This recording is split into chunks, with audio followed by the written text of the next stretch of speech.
大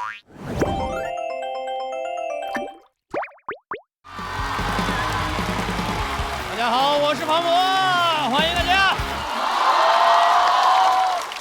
谢谢各位，谢谢各位。我是今年的主持人，欢迎大家。我也没有想到脱口秀干了这么多年，我是为了成为张绍刚老师的竞品。而且你知道，这个工作干时间短了，但是也已经有职业病了，你知道吗？前2天我去一个剧组客串，我进组那一天正好主演在杀青，非常感动，流着眼泪捧着花说：“哎呀，谢谢大家。”我说：“好，3、2、1，请锁票。”但是还是很开心，每年录节目都会看到很多的新朋友，今年也来了很多年轻的新朋友，甚至很多还在上大学，演完看到我也很激动，说：“哎呀，你知道吗？我从小就是看今晚80后脱口秀长大的。”说你们那个节目当时给我缓解了很多很多的压力呀！你说小升初当时那个压力实在是……我说闭嘴吧，闭嘴吧，真的，叫我庞叔。喜剧的内核不讲礼貌。一会儿你们看吧，几乎每个长得比我还像80后。但是每次看到这些年轻的朋友，我都会想到前段时间有一个采访啊，挺有意思的。他来问我的第一个问题是：你觉得到底什么样的人最后会成为脱口秀演员？我想了很长时间，我觉得脱口秀演员都是一群经常会觉得这个世界有点奇怪的人。我举个例子啊，有一种水果叫猕猴桃啊，也叫奇异果，这个它的英文大家都知道对吧？叫爱奇艺国际版。哎，对，这个灯就是这样用的，谢谢佩森姐姐啊。它英文大家都知道吧？叫 kiwi 是吧？我们都生活在上海，这么冷门的英文我们也要假装知道，好不好？叫 kiwi。但我觉得英文就很奇怪，你想 kiwi Kiwi 叫 kiwi，SIRI 就叫 Siri， 那为什么只有 WIFI 叫 WiFi？ 它有什么不一样呢？那会不会有一个镜像的平行世界？我每天就要，嘿 Siri， 请打开我的 WiFi， 我要来一局游戏了 ，Time。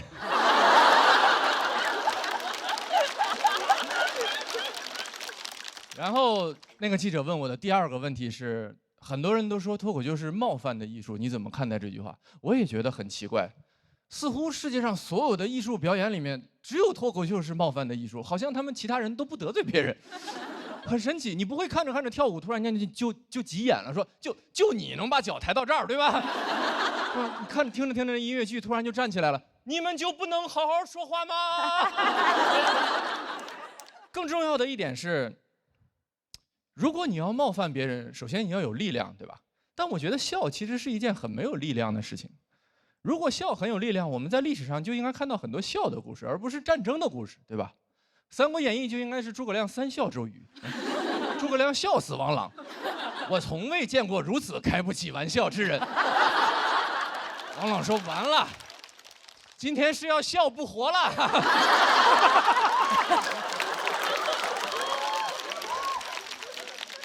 你感觉诸葛亮是个笑星是吧？什么北伐就是全国巡演嘛。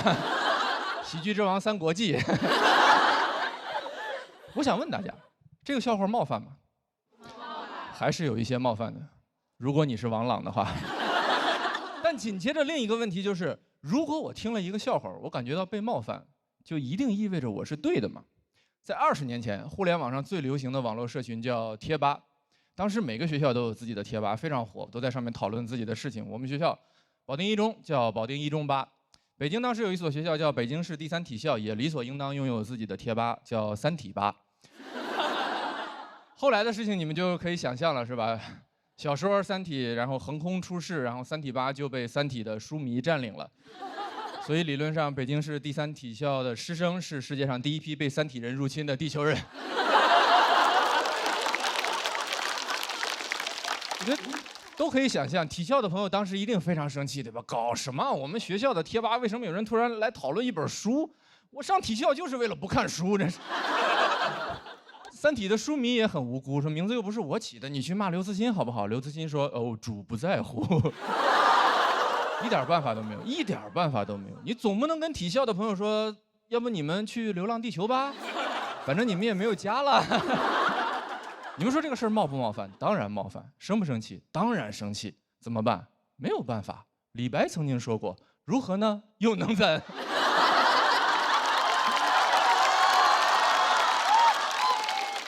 所以我觉得，不如笑一笑，不妨就笑一笑，对吧？我甚至建议体校的朋友和《三体》的书迷，咱们一起去弱智吧。我觉得弱智吧的吧友肯定不在乎，肯定会很欢迎我们。他还会问体校的朋友：“哎，你们为什么不快乐呢 ？happy 起来啊！你们不是黑皮体育生吗？”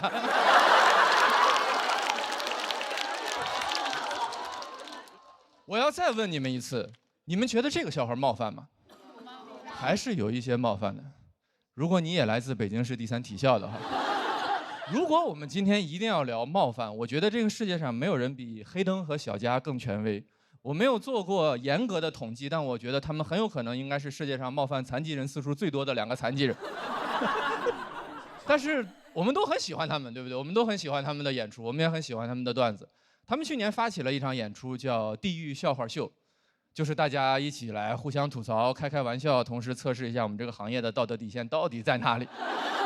怎么说呢？如果你们根本不认识黑灯跟小佳这2个人的话，这整场演出几乎就是教科书一般的霸凌。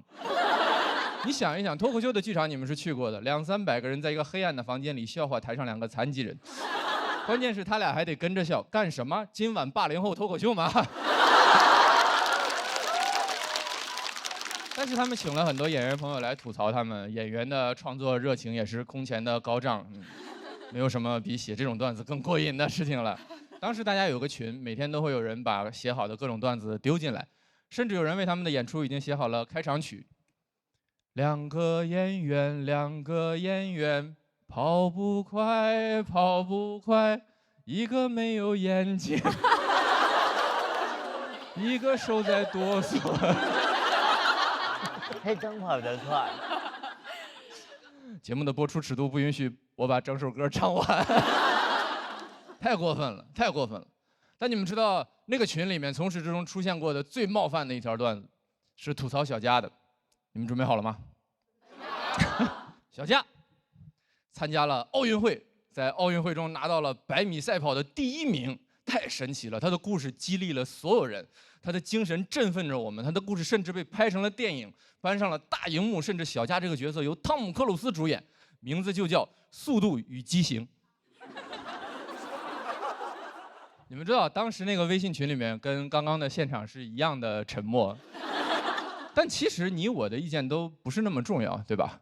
当时小佳在群里说：“你们为什么都不说话呢？”我觉得这个还蛮好笑的。我觉得小佳的回答是可能很多问题最后的答案，就是当事人觉得还蛮好笑的。当然啊，这不是小佳的原话，他的原话是：“这也太好笑了吧！”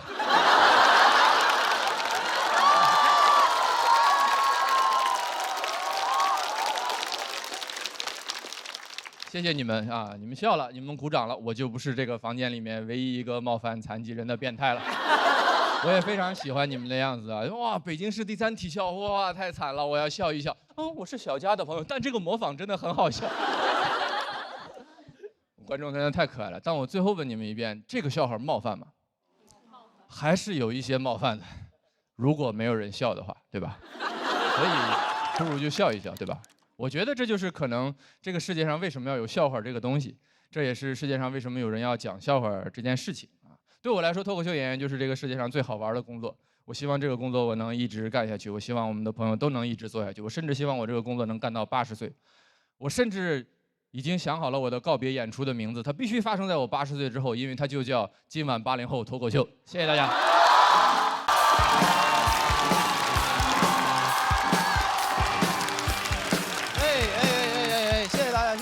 大家好，我是翟阳年，谢谢。哎呦，给各位分享一个我平时最爱看的那个科技发布会，朋友们，就是每年的那个315晚会，你知道吗？啊，315晚会在我心里是真正的黑科技发布会，黑心棉、黑心肉啊！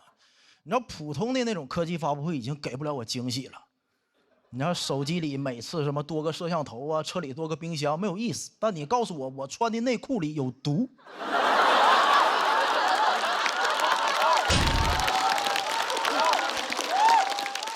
一下就很惊喜。而且你知道315晚会啊，它从来不延迟满足我。你看，你买个手机啊，买个新能源汽车得预定半年到货，对吧？但他曝光那个黄焖鸡米饭用什么烂肉啊、发酸土豆片的时候，我是边吃黄焖鸡边看的。哎呀，吓得我当时立马站起来提了提一次性内裤，你知道吗？朋友们，真的，我当时看这个曝光的时候，已经吃了3个多月黄焖鸡了，没什么感觉。说明什么问题？朋友们，就人家黑心商家厨艺是真好，你发现没？那记者不说我都不知道，这是强者不抱怨环境啊！你想想，他用最烂的肉、最酸的土豆片做出来的黄焖鸡，一点腥味酸味都没有。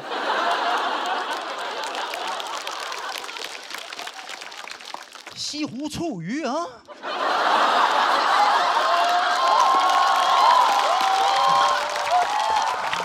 用最新鲜的鱼，最正宗的醋啊，做出来又酸又腥啊！我都替西湖醋鱼臊得慌，说实话。朋友们，你看《舌尖上中国》是中间停更7年了，315晚会可年年都有食品安全问题，我感觉得做一个《舌尖上315》了。就告诉那帮大厨，高端的厨艺往往只需要采用最肮脏的食材，你知道吗？朋友们，很多人提到食品安全，是不是会脑袋蹦来3个字预制菜？我喜欢预制菜，我是急性子。哇，现在菜上的是真快，很多商家那个为了证明它快，给你放个沙漏，对不对？我前2天去吃那个现烤活鱼，朋友们，那个烤鱼上的快到什么程度？比沙漏上的都快。刚点下单，鱼就端上来了，服务员感觉不对劲儿，才把沙漏拿上来。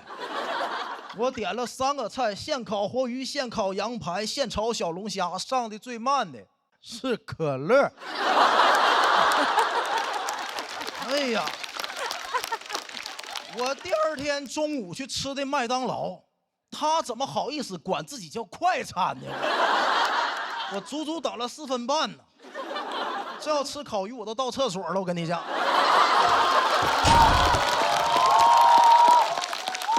而且他第2点预制菜有一个特点，我无法拒绝。我是一个中国人，也是一个金牛座，这就导致我是拼某饭的饭圈的脑残粉。我永远忘不了我第一次吃拼某饭那个价格，4块9 25个饺子，4块9 25个，好评返现还返了我9毛啊！如果到店自取还能便宜1块钱，但我放弃了，因为共享单车要1块5，你知道吗？哎，朋友们，也就是说这份饺子的极限价格是3块钱25个。3块钱25个，朋友们，这个老板在我心里慷慨的都有点抠门了。咱还差那3块钱吗？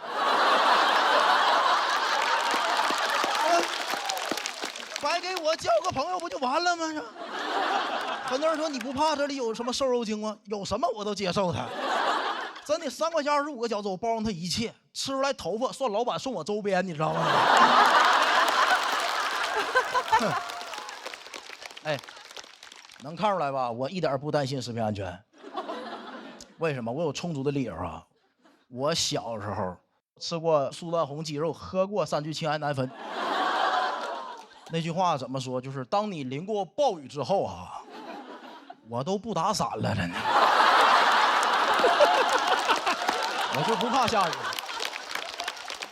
说实话，看见今年315曝光那个什么虾仁保水剂放多了，看的时候有点失望啊。那也不够劲儿啊，这玩意儿。那你看保水剂，它起码还算食品添加剂，让放。3聚氰胺苏丹红危险化工用品。苏丹红是做有机染料染色的，3聚氰胺是做装修板材用的。我这身体已经练出来了。就这么说，明天末日来了，我啃墙皮喝机油我都能活下去。你知道朋友们，苏丹红是代谢不了的吗？在我体内都20多年了。我现在体内苏丹红都立了个牌子，我在翟佳宁血液里很想你，你知道吗？哎呀妈，等了20多年了，等来个保水剂，保水剂副作用是什么？骨质疏松，废物，根本看不起他。包括去年曝光那个什么大爷大妈做酸菜时候用脚踩，他那脚都敢吃，我跟你讲。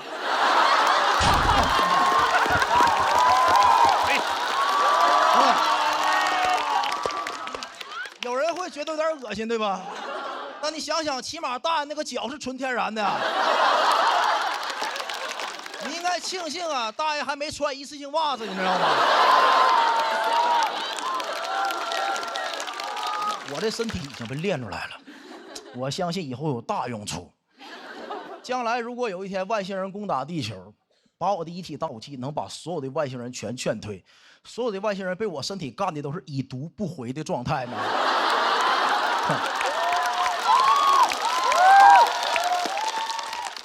到时候啊，外星把我的身体遗体拿走去研究，什么玩意儿这么厉害啊？化验我的身体里，哇，有这个苏丹红抗体、保水剂抗体、三聚氰胺抗体，哇，难怪这么厉害，这是个真三体人呐，这是个。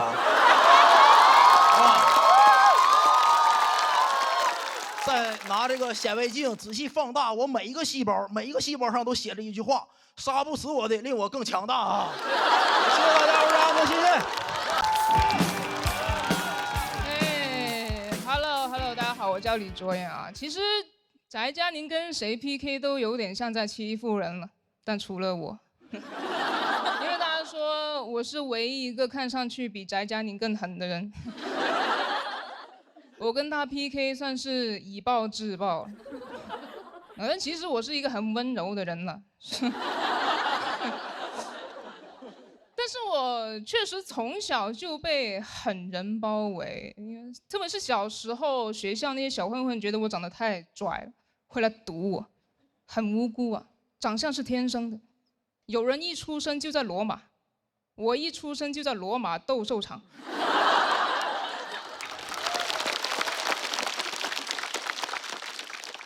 但我是个很 peace 的人，我根本不想惹事。他们说你这么拽，你混哪的啊？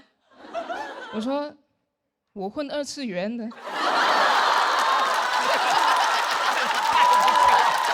这也太反差了。他们觉得我更挑衅，我很害怕。但幸好我有一个哥哥，我小时候很崇拜我哥，他是一个真正的狠人。小年纪就开始抽烟，怎么打怎么骂都不屈服。我妈放弃了，给他买了一份重疾险。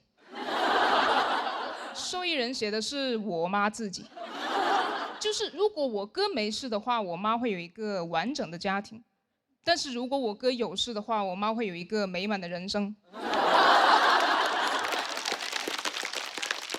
母凭子贵吧。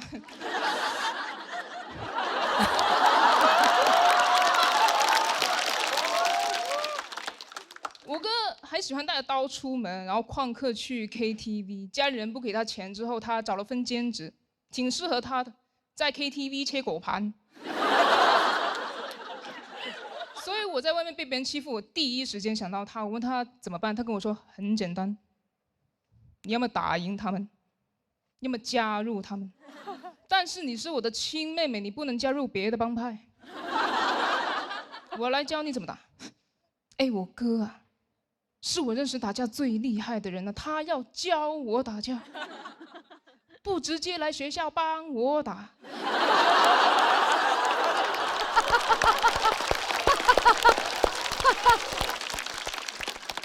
我说哥怎么了？你要上课吗？还？他说你不懂，我不方便亲自出手，你无法想象我经历了什么才走到现在这个地位的。我都不知道在外面是兄弟多还是仇家多。我说在外面应该是警察多吧。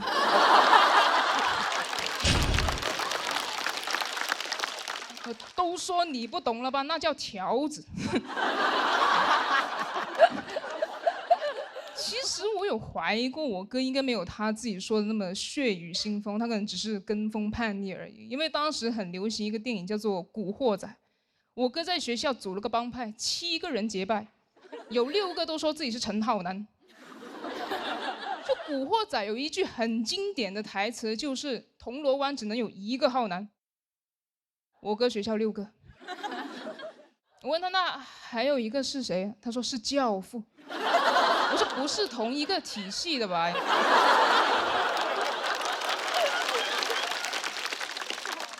他还去纹了一个陈浩南的同款纹身，这么大一条过肩龙，纹了好几个小时啊！我用圆珠笔给他。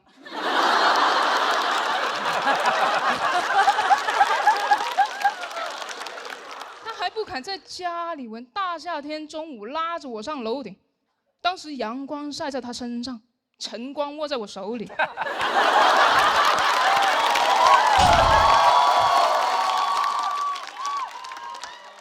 热的2个人都不耐烦，他一直催我好了没呀，好了没呀？我说。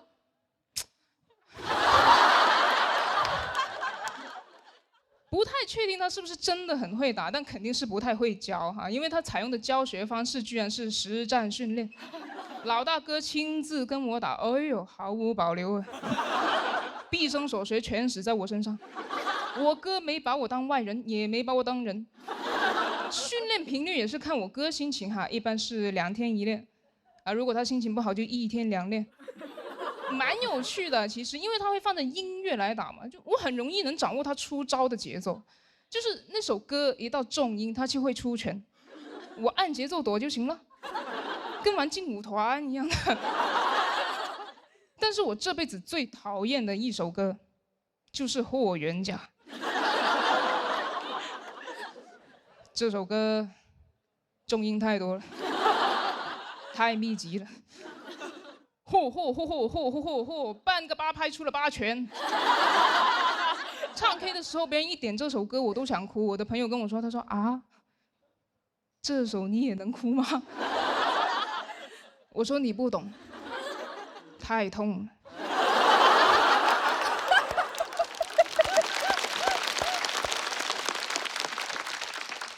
后来我离开家了嘛，上大学，我哥留在家学吉他。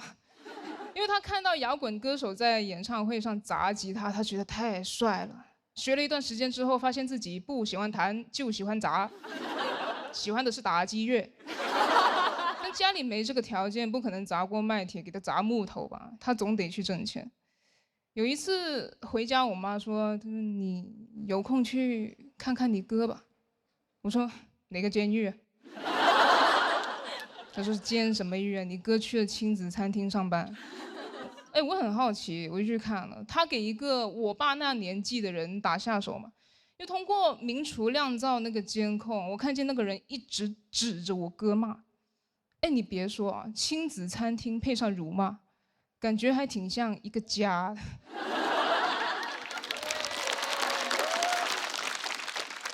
不同的是，以前我哥肯定会顶嘴甚至还手，但现在他只是一直在和面，不停和。嚯！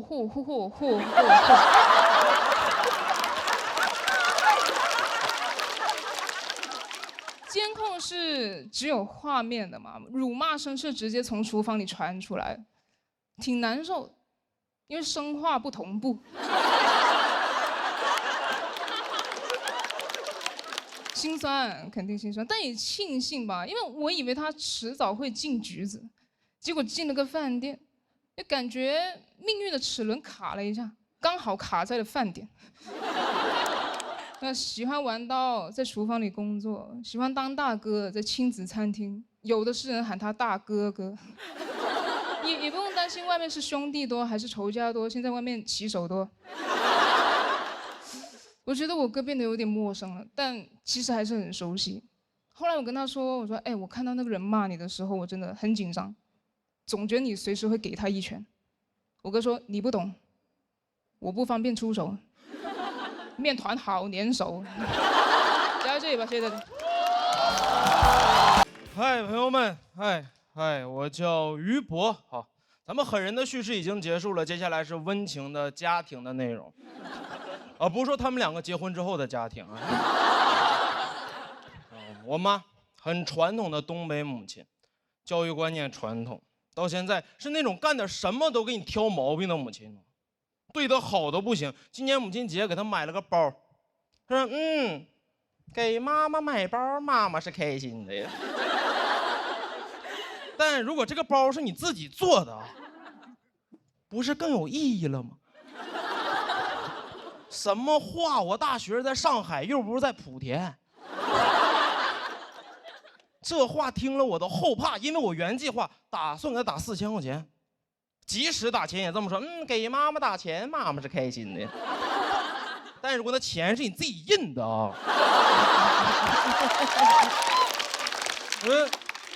那你就开心不了多长时间了。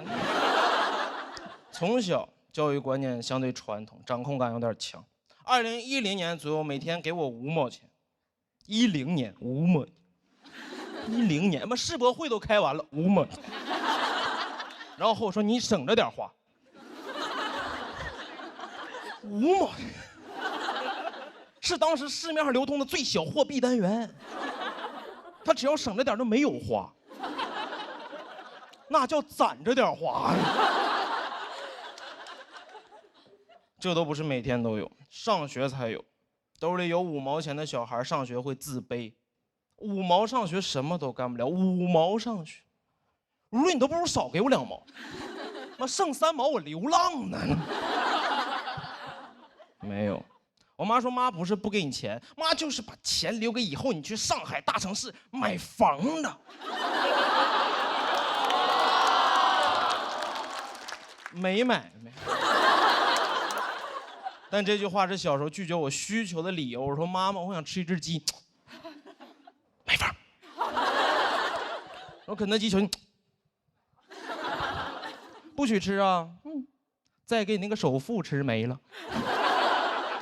啥玩意儿？吃只鸡给房子吃没了？吃那啥鸡呀？住房公鸡呀？不是，他就是可能攒1倍的钱付一套首付，说这房子就送你了。我说啊，那房贷呢？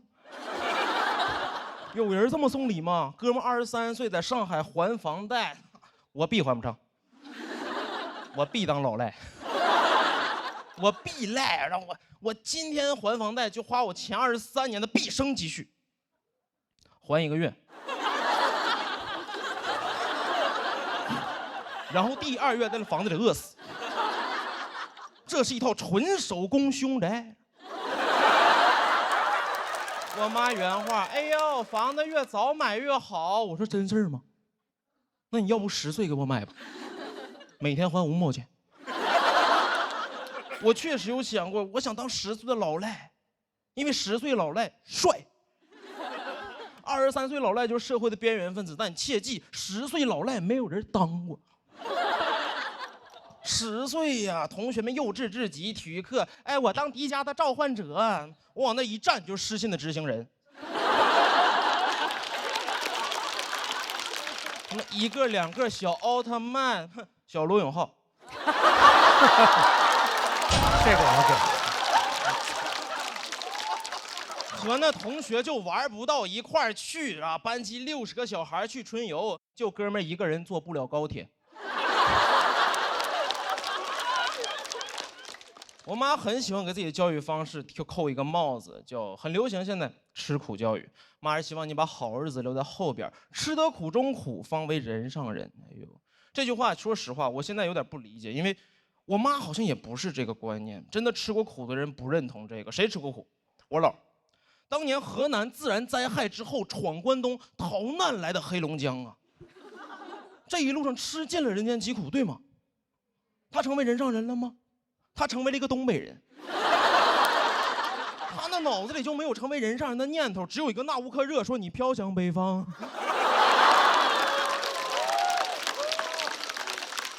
尤其我知道他没有过上好日子，因为这2年他经常和我说，老希望你能上南方。话里话外就是，哎呀妈，老后悔了。当年呢，走过了。那帮的狡猾的人上人在北京就已经下车了。我能理解我妈，上一代希望下一代能替他们完成他们年轻未尽的遗憾。我问过我妈啊，你遗憾什么？她说，哎呦，很遗憾当年家人没有给我买房，很遗憾当年没有考上研究生。我说妈妈，你中专毕业考不了研究生呢。但我也想有我自己的人生。大学毕业的时候，因为这个事儿争执过很长时间。我跟我妈说我不想读研，我妈因为我不读研这个事儿，每一天打电话阴阳怪气，每一天一打电话我说妈怎么了？她妈能怎么？哎呦，妈不能怎么，妈就觉得哎呦，妈要是生了个研究生这好了。啥话呀？那玩意儿是生出来的，咋生啊？生着生着脐带拽了本硕士毕业证。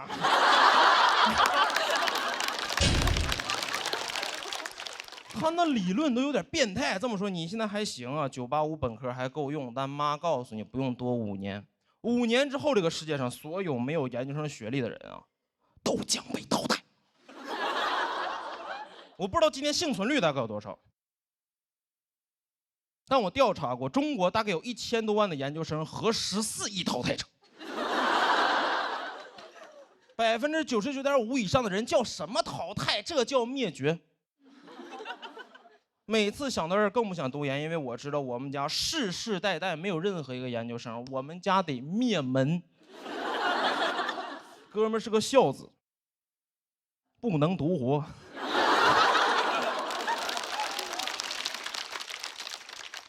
当我后来很坦诚，我和我妈说是真的，妈妈，我真的受不了高压的应试教育，真让我读研，我坚持不住，一定在第3年受不了，我直接就自杀了。第3年之后见着我就，我妈在这，妈第3年自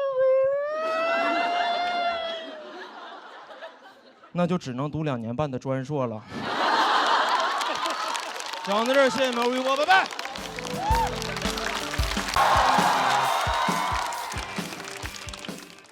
哎，你们好，你们好，你们好，我叫徐指导啊。我这个人是一个非常循规蹈矩的人啊，尤其在这个交通规则方面，因为我之前骑电驴被车撞过，就这个车祸它不严重，但猎奇啊，因为我是被一辆这个警车撞的，我当时倒在地上我都蒙圈了，我说怎么现在这个不戴头盔这个处罚力度这么大吗？啊！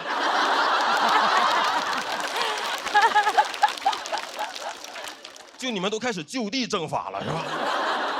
当然人家也是不小心，但就周围都没有人敢扶我起来。这么年轻的逃犯啊！我说这种交通事故他能不能报警？咱别打个电话，他手机响了，我没敢报警，他把我抱上了警车，为了送我去医院啊，那个场面真的很诡异。我这边耳朵着地，摔的是血肉模糊，我就那个画面，黑猫警长带着一只耳走了，你们见过？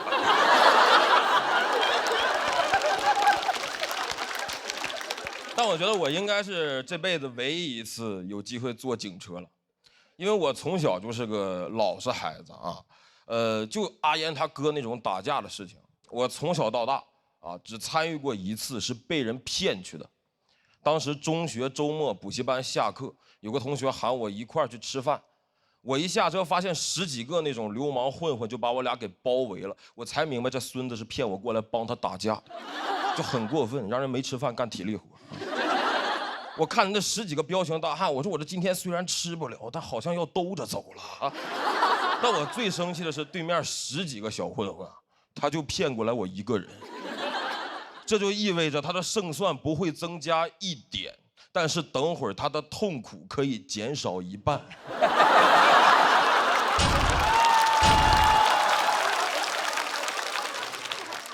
就他这种做事方式，我瞬间就明白为什么他一个区初中生啊，会有10几个人想要打他。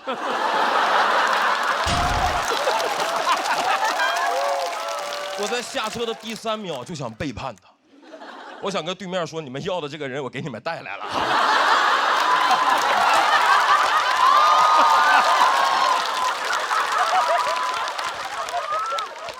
没等我反应过来，对面这个混混老大，他一步走到我面前，用2根手指头重重的戳我，威胁我。他说不准动。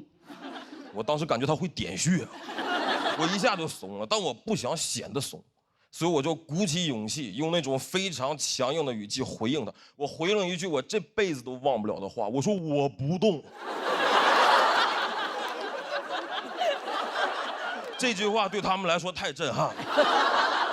他们说你不动你横啥呀？就他们原计划应该是不准动威胁我，我反抗，然后顺理成章开始对我进行殴打。结果我不动，我看着他们那个束手无策的样子，我就明白，就只要今天我不动，那我今天就不痛。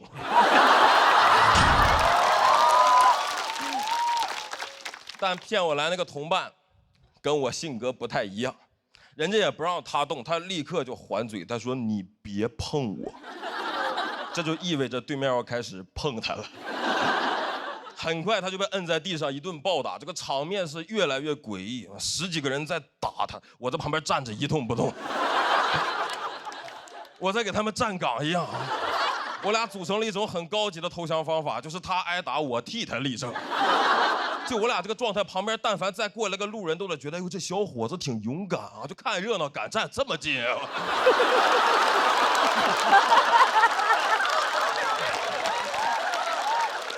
我说我是不是得帮一帮他？但我发现以我的能力和胆量，我能给他提供的最大帮助，就是给他提供点眼神支持。我的眼神里是有语言的，我说这个加油啊，这个忍咱就不疼了。我甚至不敢说出来，因为我不知道这个嘴动它算不算动。打了足足2分多钟，他们都快打不动了。我那个同学被打的都快不动了，而我雷打不动。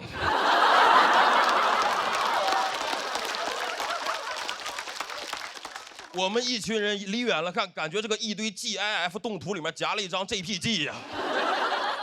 那个混混老大打着打着一抬头，发现我怎么还在这站着？他接下来一句话彻底震碎了我当天的全部自尊。他说：“你要没啥事儿，你先走吧。”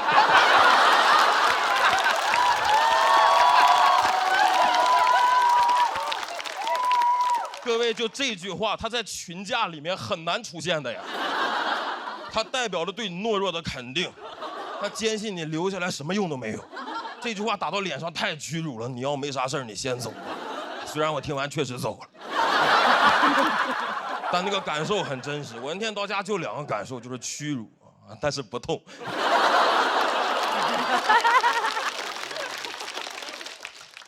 虽然身体不痛，但很快这点事儿，班里几个男生就知道了。我们班有一个男生在走廊里，每次看见我就那种嘲讽的语气跟我打招呼，看见我，哎，你会痛啊？更让我崩溃的是，班主任得知了打架这个事情以后的反应，他让我颜面扫地，他在全班同学面前通报表扬我，说徐某同学校外遭遇打架，对方一再挑衅，保持沉着冷静。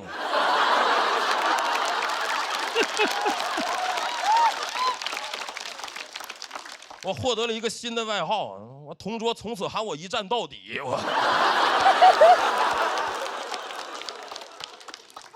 我说实话，那几年受了点影响，我一直很羡慕那些不太怂的人。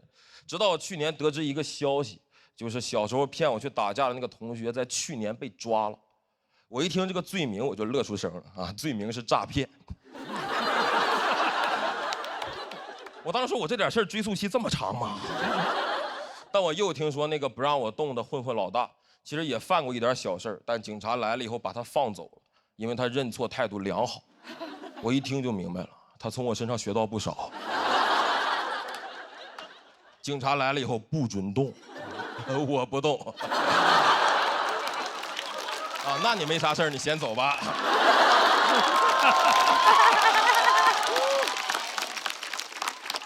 我觉得相比之下，我是不是过得太平稳了一点？我在那个最中二、最容易因为男子气概上头的年纪，我在打架里面选择了充分发挥自己的这个主观不能动性啊。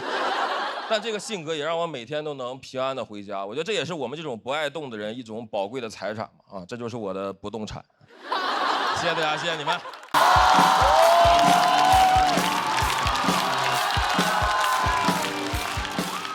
大家好，我是刘润成，非常开心看到大家，谢谢大家。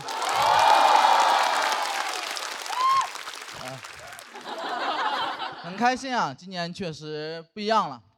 去年节目结束之后，很多朋友就认识我嘛，也了解了我们家的产业，经常见面就喊我们2代。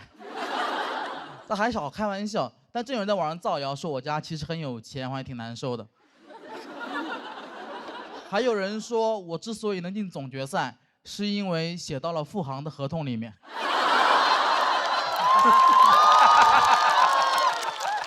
辟谣啊！没有什么背景，也没什么资源，小时候家里穷的还算是公开透明。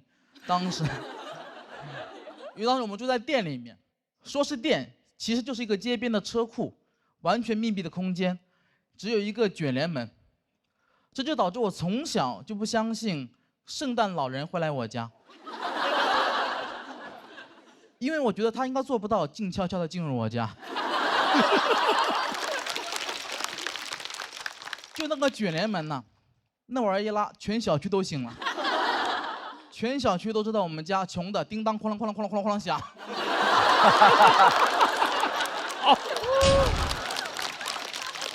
但我从小对那个卷帘门就有很大的意见，因为我觉得太吵了，而且我们家就是做门的，为什么用一个这么差的门呢？我就很不服。有时候看那个门有点想哭。古话说得好，变身罗绮者不是养蚕人。胖子门窗家就用卷帘门。住在车库里面，生活却也是很不方便，洗澡也很不方便。那时候冬天还好，把门一拉，拿个盆在里面洗；夏天就很麻烦，店里特别热。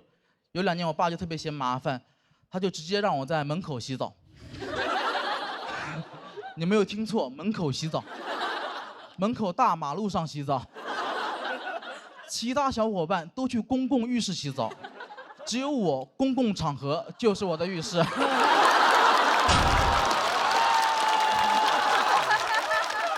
但那会儿实在太小了，没什么羞耻感，也完全不在乎别人的眼光，完全不在乎别人的眼光。我都没注意那有个探头。我是洗干净了，电子眼越来越脏，天网恢恢，我全漏了。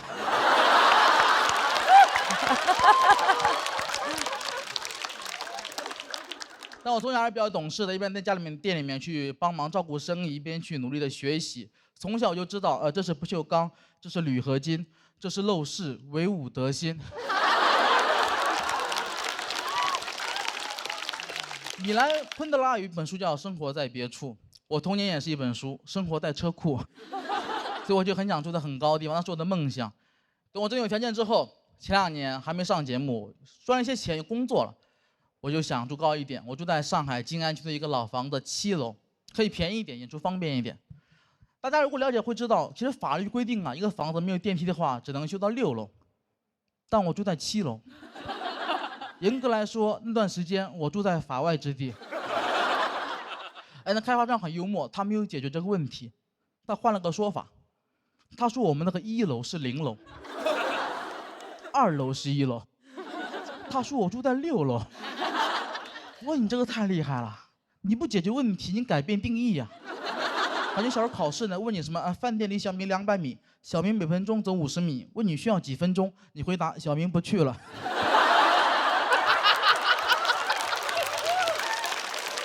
小明可以点外卖，今天想吃黄焖鸡。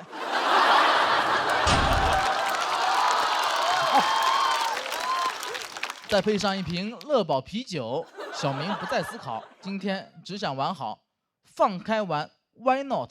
小明吃饱喝好，乐宝。老房子卫生间也特别小，只有1.4个平方，我很不习惯。要知道我小时候，那都是400多个平方，1.4个平方卫生间太小了。你们知道1.4个平方卫生间什么概念吗？就是我很难在里面摔死。是。有一次我在里面洗澡，脚一滑往后一倒，闭上一瞬间，我以为会倒地上流一地的血，睁开眼发现自己就这么卡墙上，整个人什么事都没有，一点伤都没有，全都是泡沫。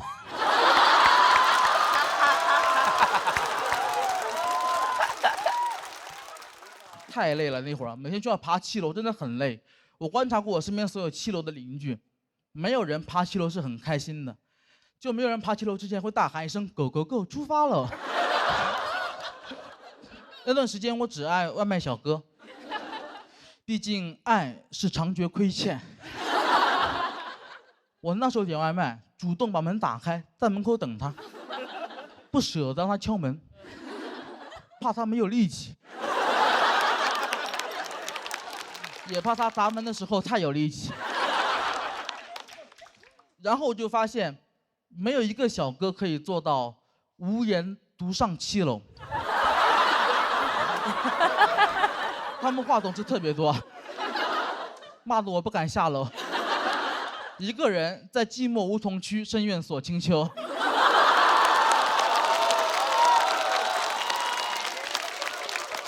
我那时候，我甚至可以通过听就判断一个小哥是不是跟我一样胖，不用看，听就可以。跟我一样胖的很好听，你就听那个脚步声，一开始还很欢快，是那种哒哒哒哒哒哒哒哒，过一会儿会变成哒哒哒，然后会变成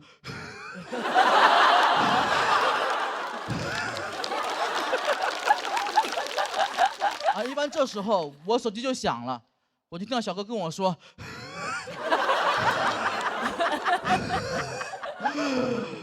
我到5楼了，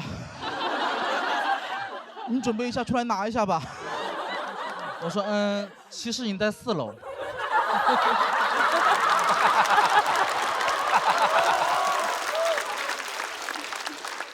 你以为你在第5层，其实你在第4层，加油，再上2层楼。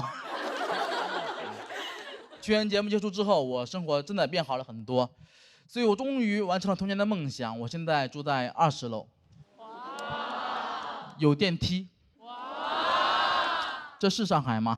你们在干嘛？但我真的很开心，真的住得很高的地方，而且我们家现在卫生间也很宽敞。所以为了弥补我童年的遗憾，我现在每天洗5次澡，怕忘了在床头刻了一个早字。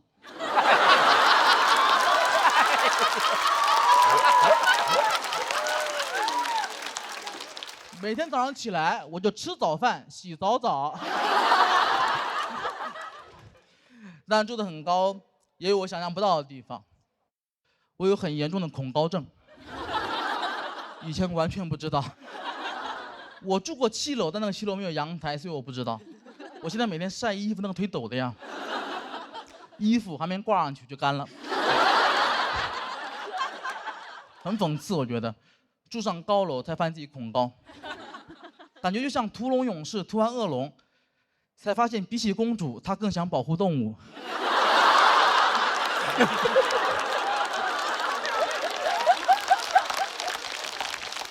但我觉得这都是我可以接受的，因为我是一个有钱人，这是有钱人可以忍受的。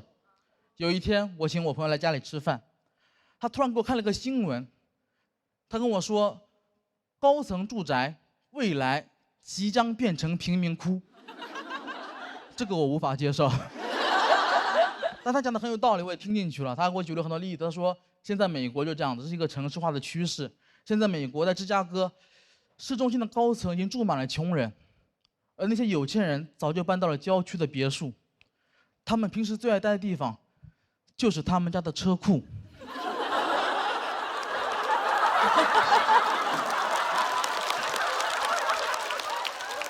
我被资本主义做局了。那一刻，说实话，真的还挺想哭的。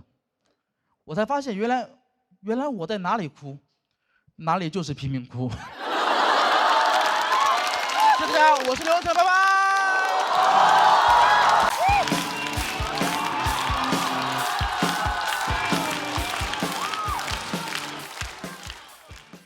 大家好，我叫小海。谢谢。最近节目组给我们准备衣服啊，我发现很多衣服我都不敢穿，比如说我就不敢穿短裙，因为我害怕别人说我腿粗。其实也没多粗，就是不细。我可以给你们看一下。你没看清，你们再看一下。对。你们很善良，好 ，OK， 对我从来不敢露腿，所以对我来说，我的腿已经成了我的隐私部位。这对我来说，刚才的表演已经擦边了。有些衣服我不敢穿，有些衣服我不想穿，比如说我就不想穿胸罩，别害怕，我现在穿着呢。我不想穿是因为我前一阵体检得了乳腺结节，医生跟我说穿胸罩不利于血液循环，每天穿的时间最好不要超过8个小时。我说8个小时，谁能下班啊？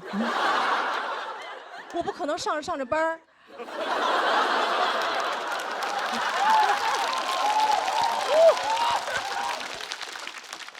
领导正跟我谈话呢。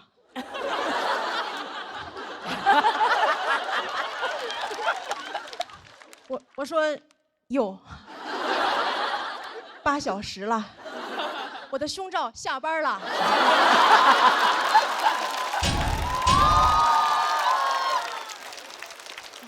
解脱了。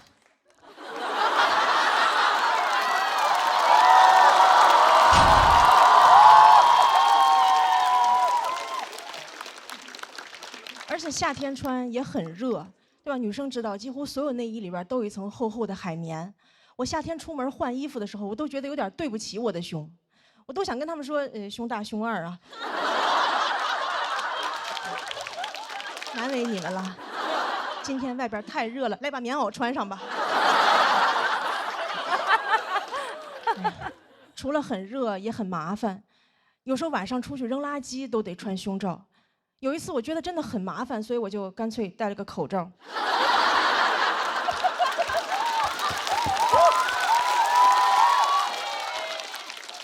我觉得如果人只需要穿一件衣服，就是口罩。我甚至都可以只穿口罩。我打网约车就没有司机找不着我。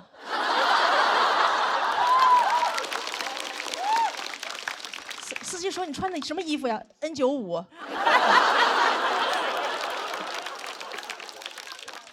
我试过很多方法，怎么可以不穿？比如胸贴，但胸贴有一个问题，就是它就是出汗容易掉，所以我在台上从来不敢戴，我怕我在台上掉装备。我还得赶紧跪在上面说：“这是我护膝。”胸贴还有一个问题，就是有时候我会过敏。人多我又不好意思挠，我就只能捶胸脯。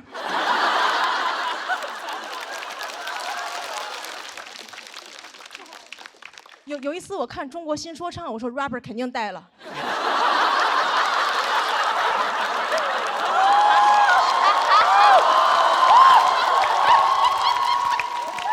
打招呼都是 Hey yo bra。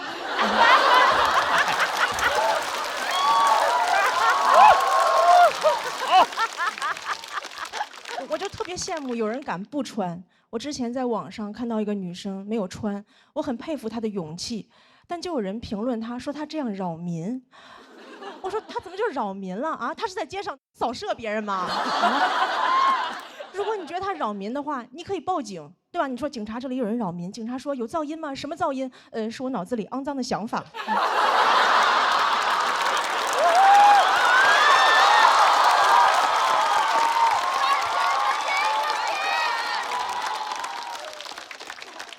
他怎么就扰民了啊？如果不穿内衣扰民的话，那光膀子大爷是不是至少应该判个无期？同样都是不穿，你为啥不去评论一下光膀子大爷？好看，爱看，想谈。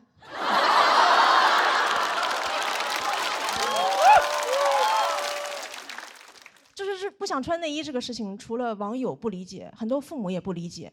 有一次我跟我妈说我不想穿，我妈说正经人哪有不穿的。我当时我都变成那英了，我说这简直就是危言耸听。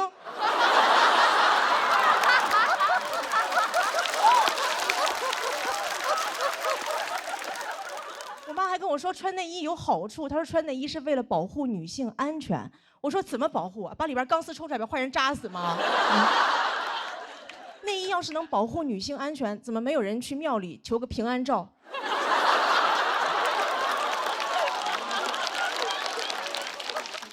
送给朋友说特意给你求了个祭照杯，保佑你逢凶化吉。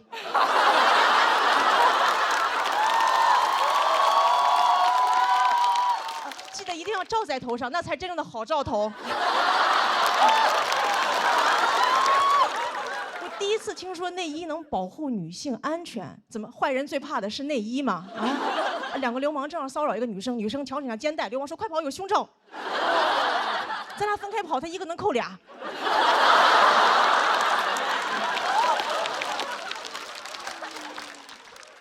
我妈还跟我说穿内衣有好处，可以防止下垂。她说：“你看内衣广告说了，我们这个可以防止下垂，能够对抗重力。”我说：“对抗重力，这么厉害的科技，咋不用来发射火箭？”回头采访马斯克说：“您登陆火星的秘密是什么？维多利亚的秘密。”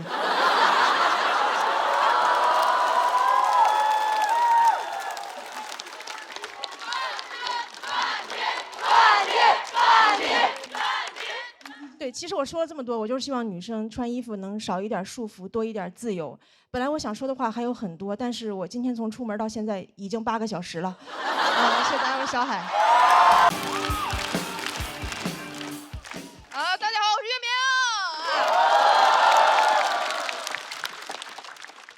你知道你们刚才喊冠军的时候我多崩溃吗？你们笑得越大声，我越笑不出来。我说实话，我选他们俩，单纯就是因为我这个人太容易相信别人了。他们一个天天在朋友圈焦虑，一个天天跟我说我稿子不行，我稿子不行。我感觉我都信了，就我信了。他不是稿子不行，是我脑子不行了。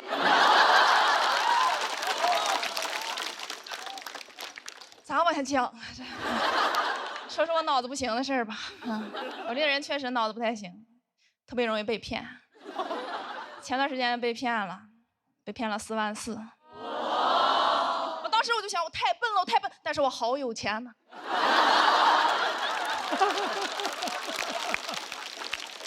太有钱，4万多啥没干，就换这么一套段子。所以大家不用同情我，不用太悲伤，就笑。你们不笑，我回不了本儿。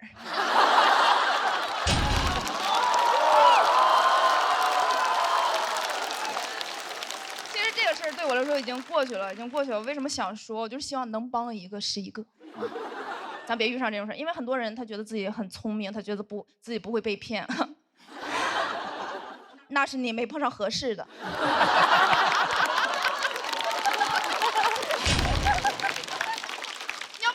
真命骗子，哎呦我的天哪！咔咔给人打钱，太上头。我就是碰到真命骗子了。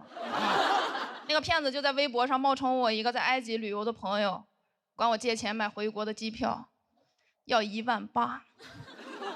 我真去查了，真是1万8。他没有骗我，所以二话没说就把钱给他打过去了。我还跟他说，我说赶紧抢。特价票不好抢。结果过了一会儿，他管我要第二笔钱要2万6。我说你不会被骗了吧？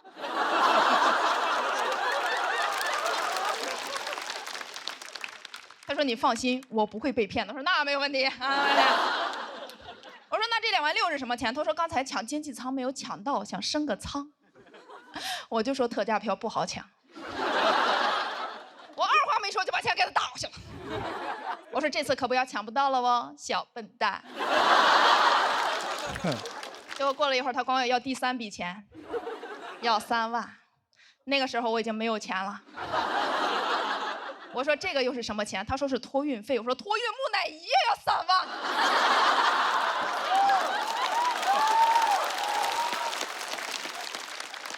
我后来想，木乃伊可能是埃及的土特产。所以二话没说，我就去借钱了啊！我就去找我们共同朋友借钱。共同朋友说你被骗了，你赶紧打电话报警吧。我说打电话报警，他们能借我3万吗？啊，开玩笑，报警了。报警之后，说实话，挺难受的，心里不得劲儿，感觉很委屈。我就想让我妈安慰我一下，我就给我妈打电话，电话一通我就绷不住，我开始哭。我妈说你说话啊！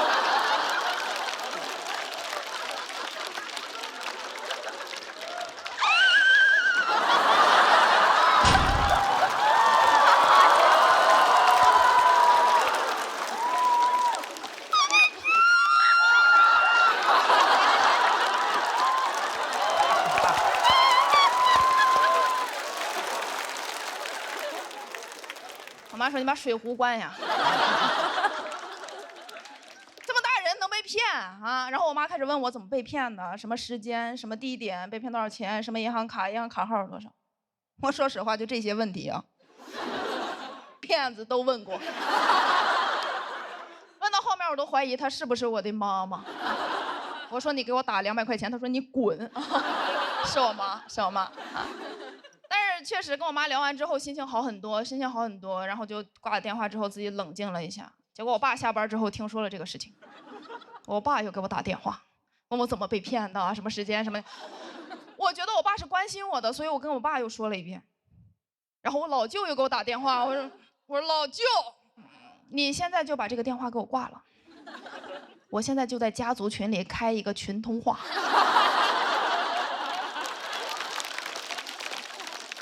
我再说一遍，最后一遍，你把这遍给我录下来，你去给我姥爷上坟的时候给他再放一遍。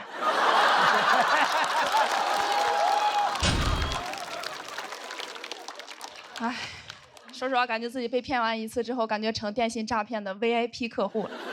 他们有什么骗术都得让我体验一下。我每次接陌生电话，不是法院的传票，就淘宝退货，要不各种白条、机场改签，全是诈骗，全是诈骗。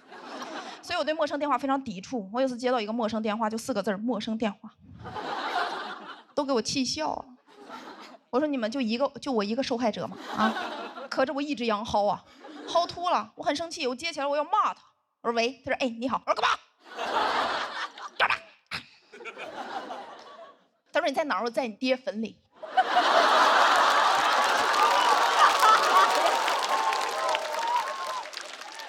说你来，我弄死你来。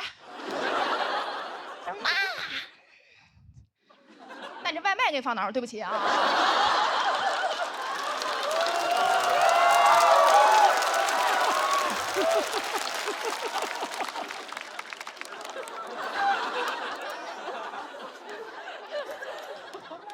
那天差点饿死，但是不能赖我，那段时间确实精神状态不太好，有点抑郁了。因为你看我被骗，我帮别人被骗呢，我3观都毁了，天天让我助人为乐，乐不出来，天天在家以泪洗面，说为什么好人没好报，为什么帮助别人受伤的是我，再不当好人了，我要当坏人。我以后我就随地大小便，随地吐痰，不给老人让座，坏死他们！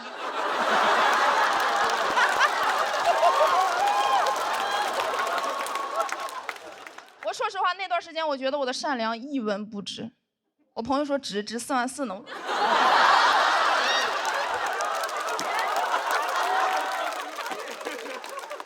当然，我说这个事情也是希望大家以我为戒啊，但是不要可着我一个人戒好吗？谢谢大家。